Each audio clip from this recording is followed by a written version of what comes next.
أعوذ بالله من الشيطان الرجيم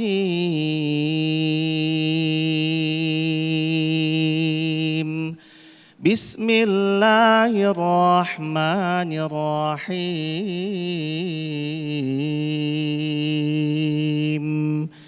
يوم لا ينفع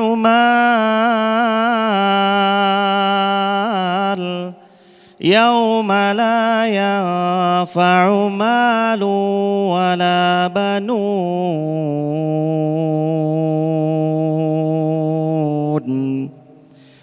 إلا من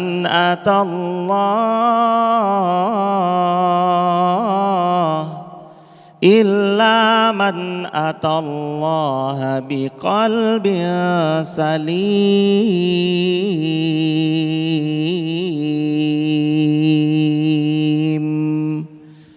Shadaqallahul azim. Assalamualaikum warahmatullahi wabarakatuh. Alhamdulillah wassalatu wassalamu ala rasulillah. Alhamdulillah berjumpa lagi dengan wajah-wajah teduh ahli syurga semuanya. Yang semoga selalu dijaga Allah istiqomah sampai husnul khatimah. Al-Quran, Allah berfirman, ayat yang sangat masyhur, sering kita dengar dan kita ulang-ulang. Di antaranya akan ada datang suatu masa di mana besok harta kita tiada lagi berguna, anak-anak kita tiada lagi bermanfaat, kecuali siapa yang dia datang ke pangkuan Allah, dia pulang membawa qalbun salim, membawa hati yang selamat. Apa hati yang selamat? Hati yang gak pernah dengki sama nikmat yang Allah kasih sama orang lain. Tetangga beli rumah gak tiba-tiba tipes. Tetangga beli mobil baru gak tiba-tiba stroke. Tapi dia yang setiap kali ngelihat nikmat yang Allah bagi kepada hambanya yang lain, dia yang lisannya langsung mengucap Alhamdulillah. Makanya ada 3 cara supaya hati kita selamat. 3 cara itu apa aja? Yang pertama, sering-seringlah mengucap Alhamdulillah. Yang kedua, sering-seringlah kita melihat yang di bawah kita, sebagaimana kata Nabi, unzur ila man asfala minkum wala tanzur ila man huwa fauqakum fahuwa ajdaru alla tazdaru ni'matallah. Sering-sering kita ngelihat yang ada di bawah kita dalam urusan dunia. Jangan terlalu sering melihat ke atas dalam urusan dunia. Karena kalau ngelihat ke atas, leher kita akan capek, hidup kita pun gak pernah tenang. Tapi kalau kita melihat ke bawah, muncul rasa syukurnya, muncul menyenangi apa yang Allah tetapkan di hidup ini. Maka kalau kita mau punya hati yang selamat, punyai yang pertama sering ucap apa tadi? Alhamdulillah.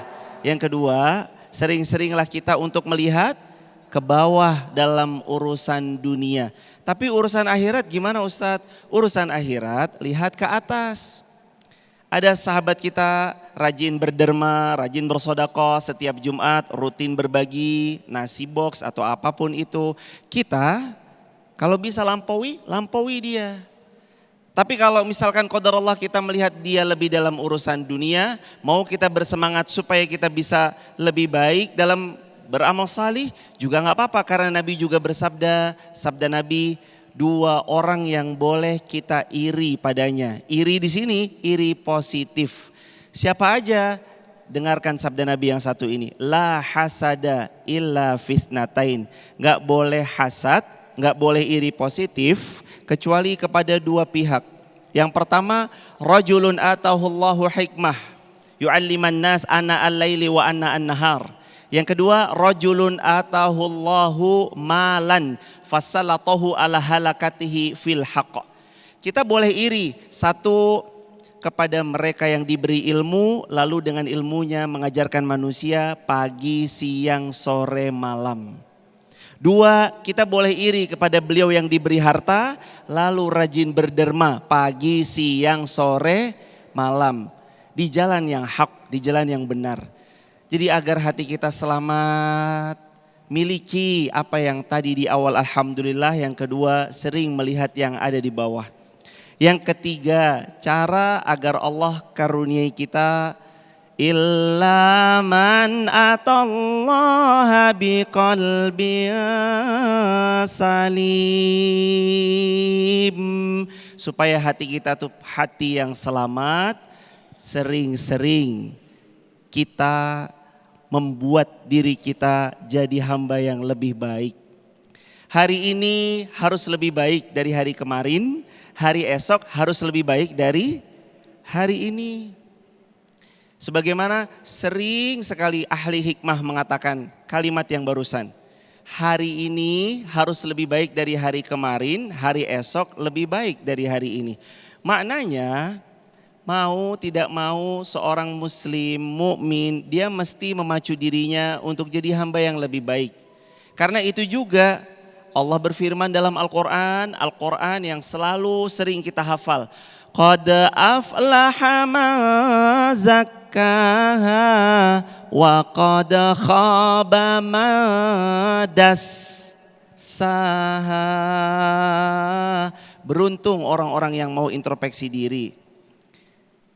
Selalu sukses, berhasil, pasti menang orang-orang yang mau evaluasi diri. Zakkaha, terus mensucikan dirinya, terus upgrade dirinya. Wa qad khaba man dassaha. Tapi kalau kita nggak mau introspeksi diri, nggak mau upgrade diri, kita akan merugi. Dari hari ke hari kita selalu sama, pasti kita akan merugi. Maka sahabat jiwa yang disayang Allah, amalkan 3 hal tadi agar Allah karuniai kita hati yang selamat. Pertama, sering-sering ucap alhamdulillah dari dalam hati.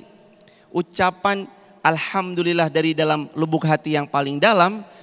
Apa Nabi bersabda? Sabda Nabi, walhamdulillah tamlaul mizan. Seringnya kita mengucap alhamdulillah, timbangan kebaikan kita tuh akan penuh luar biasa. Karena sepowerful dan seberdampak itu ucapan alhamdulillah.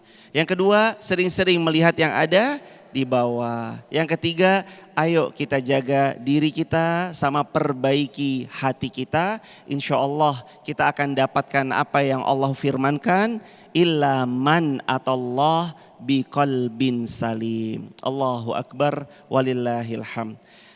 Ibunda sekalian, hadirin sekalian, ayahanda, sahabat, jiwa semuanya yang dimuliakan Allah. Kalau suatu hari nanti Allah hadirkan kepada kita kebaikan, maka jangan pernah lupakan kebaikan itu, kembalikan kepada Allah. Agar kebaikan yang kita terima tidak membuat kita congkak, sombong dan tinggi hati, tapi membuat kita punya hati yang selamat. Barakallahu fiik. Subhanakallahumma bihamdika asyhadu an la ilaha illa anta nastaghfiruka wa natubu ilaik. Assalamualaikum warahmatullahi wabarakatuh. Baik sahabat jiwa, ketenangan hidup adalah hal yang paling diinginkan oleh setiap manusia. Dan dalam Islam ada banyak ajaran, ada banyak tuntunan untuk mendapatkan hidup yang tenang. Di antaranya adalah dengan banyak beristighfar kepada Allah, dengan membasahkan lidah untuk berzikir dan menjaga keikhlasan hati. Maha baik Allah yang telah menganugerahkan kepada kita buku pedoman dalam hidup, yaitu Al-Quran, yang menjadi tuntunan bagi kita untuk dapat menjalani kehidupan yang tenang dan bahagia. Sahabat jiwa, kita masih akan mendengarkan hikmah dari para guru kita. Setelah ini kita akan mendengarkan ceramah dari Kiai Haji Sumano Syafi'i. Assalamualaikum Kiai. Waalaikumsalam warahmatullahi wabarakatuh. Baik Kiai, apa nanti yang akan disampaikan kepada para jemaah? Yang utama dan pertama adalah persiapan kita menghadap kepada Allah dengan membawa hati yang bersih dan suci. Karena itu adalah modal utama dari seluruh amal kebajikan dan kebaikan kita yang akan menjadi bekal kita di hadapan Allah. Baik, insya Allah nanti setelah ini kita akan mendapatkan banyak pelajaran. Pemirsa jangan kemana-mana, tetaplah bersama kami di Renungan Jiwa. Bagaimana kita bersihkan hati kita? Jauhkan tadi sifat hasud, sifat dengki, sifat ria, sifat takabur, sifat sum'ah. Jangan lagi tertanam dalam jiwa kita. Sebanyak amal kita pun yang kita perbuat, kalau kita ria, Allah tidak akan terima amal ibadah kita. Siapa nanti yang akan membantu kita? Siapa nanti yang akan bisa menolong kita? Sedang sementara seluruh karunia nikmat yang Allah berikan, Allah akan minta pertanggungjawaban di hadapannya.